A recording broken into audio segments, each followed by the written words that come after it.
Menyusun resolusi investasi keuangan merupakan tradisi setiap awal tahun. Salah satu agenda yang juga perlu dilakukan yaitu adalah mengevaluasi target-target investasi lewat financial check-up. Lantas bagaimana menghitung kinerja produk investasi agar tujuan investasi Anda mencapai target tertentu? Untuk membahasnya telah hadir perencana keuangan dari Zap Finance, Prita Hapsari Gozi di sebelah saya. Selamat pagi Mbak Prita. Pagi Mbak Dia. Terima kasih banjir-banjir udah datang ya. Oke, kita di tahun ini tentu saja menyusun beberapa investasi, instrumen investasi yang sudah kita pilih.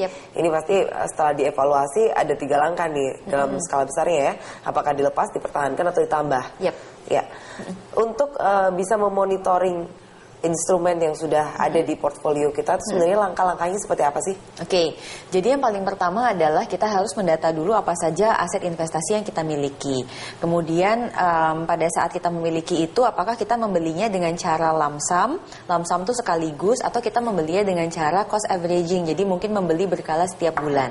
Nah, kalau cara melakukan evaluasi kinerja yang baik dan benar sebetulnya adalah kita harus mencatat pada kapan kita membeli, lalu jumlah berapa uang yang kita masukkan di situ.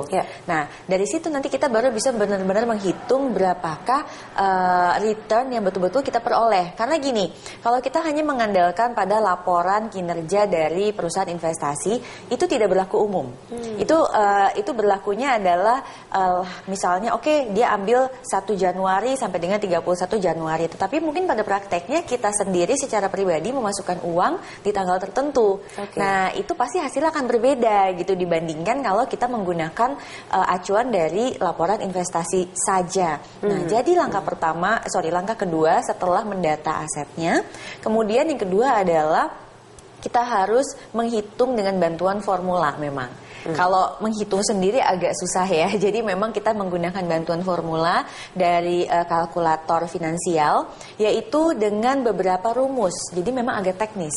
Karena rumusnya itu akan berbeda. Memakai NAB atau apa? Nah, memang memakainya itu adalah menggunakan NAB, lalu menggunakan juga berapa uang yang telah kita tempatkan. Nah, perbedaannya di sini.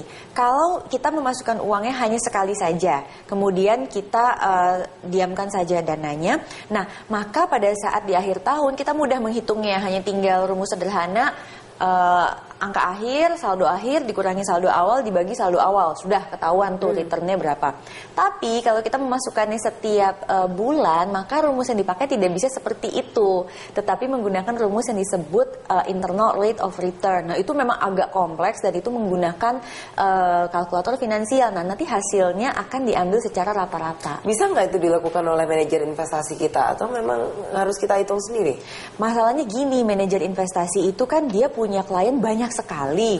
Kalau uang kita mungkin bukan yang jumlahnya besar sekali, ya akan susah dong kita minta istilahnya servis seperti itu. Jadi ada baiknya kita menggunakan bantuan kalkulator finansial, kita masukkan sendiri kapan kita membeli, nanti secara otomatis akan keluar itu hasilnya. Kira-kira hitungan itu harus dikerjakan setiap bulannya atau setiap berapa bulan sekali nih?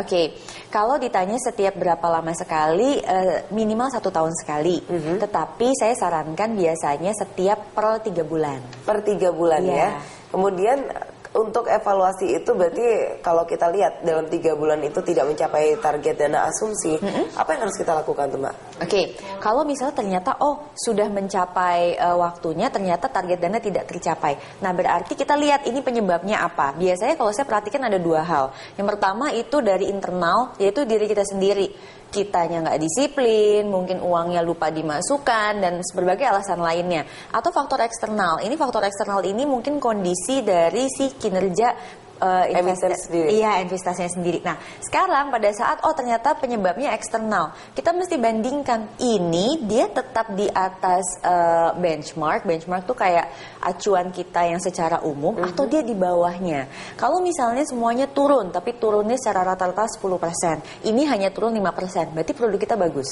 Tapi kalau ternyata yang lainnya hanya turun 5%, produk kita turun 10%, berarti produk kita harus di switch. Jadi acuannya adalah turun 5% ya. Sementara yang lain-lainnya lebih besar, berarti kita harus mempertahankan instrumen itu ya. Ya baik, nanti kita akan lanjutkan lagi bagaimana dengan instrumen-instrumen yang lain ya. Nanti kita tetap juga akan bahas tentang saham tadi dan juga emiten-emiten yang mungkin berpeluang baik di tahun 2015 setelah jeda berikut.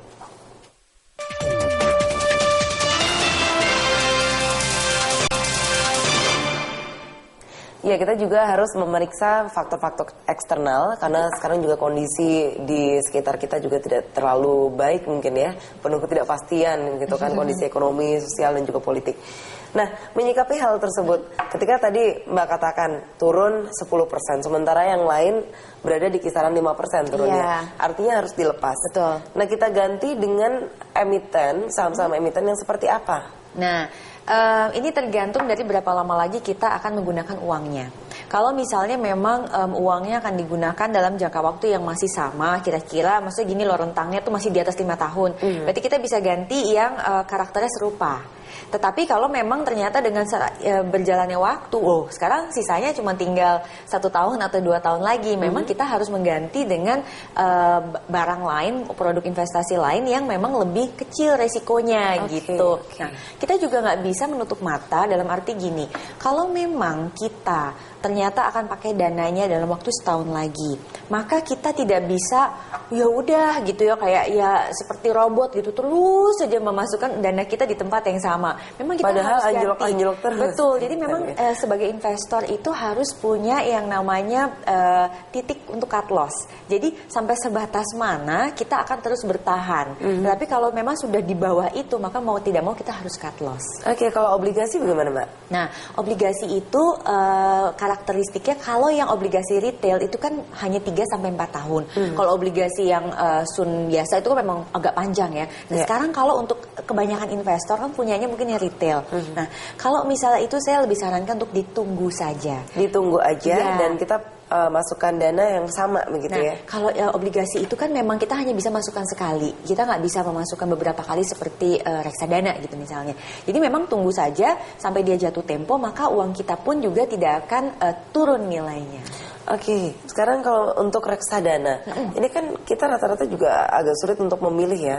Kira-kira apa yang akan kita masukkan ke dalam jenis yang mana, kira-kira seperti itu. Nah, sekarang misalnya gini, kalau Mbak Dias punya kebutuhan untuk yang jangka panjang, reksadana saham berarti jawabannya. Nah, reksadana saham ini kan ada yang bentuknya tematik. Tematik tuh seperti dia hanya memasukkan di consumer goods, kemudian memasukkan di infrastructure dan lain-lain. Nah, sekarang dengan melihat bahwa di 2015 ini masih meneruskan dengan program 2014 di mana pemerintah banyak melakukan proyek-proyek infrastruktur untuk membangun Indonesia dan lain-lain. Kita sudah bisa lihat bahwa di 2014 kemarin kinerja dari reksadana saham yang berbasis tematik infrastruktur itu relatif lebih baik dibandingkan yang lain.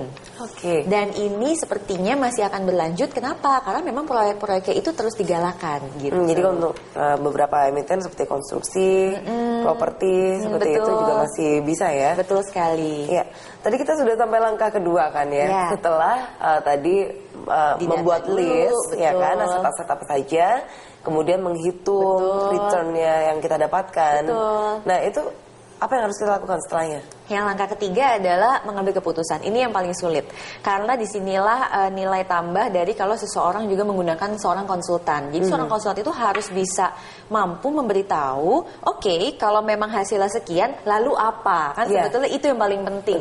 Nah, ini memang akan berbeda-beda kasusnya setiap orang. Kalau memang harus dilanjutkan, maka dilanjutkan. Kalau memang harus di-switch, jadi istilahnya ada portfolio rebalancing, itu mau tidak mau harus dilakukan. Jadi nggak boleh istilah, aduh sayang ya uangnya, atau mungkin, oh siapa tahu nanti lebih naik lagi, dan seterusnya, itu tidak bisa. Jadi kita sudah punya target, pada saat target tercapai, kita harus mau berani untuk nge-cut dan kemudian menyeimbangkan portofolio. Kalau target tidak tercapai, harus berani untuk merubah jenis produk investasi. Oke, sedikit tips aja. Aksi switching, misalnya kita lakukan untuk rebalancing portfolio kita.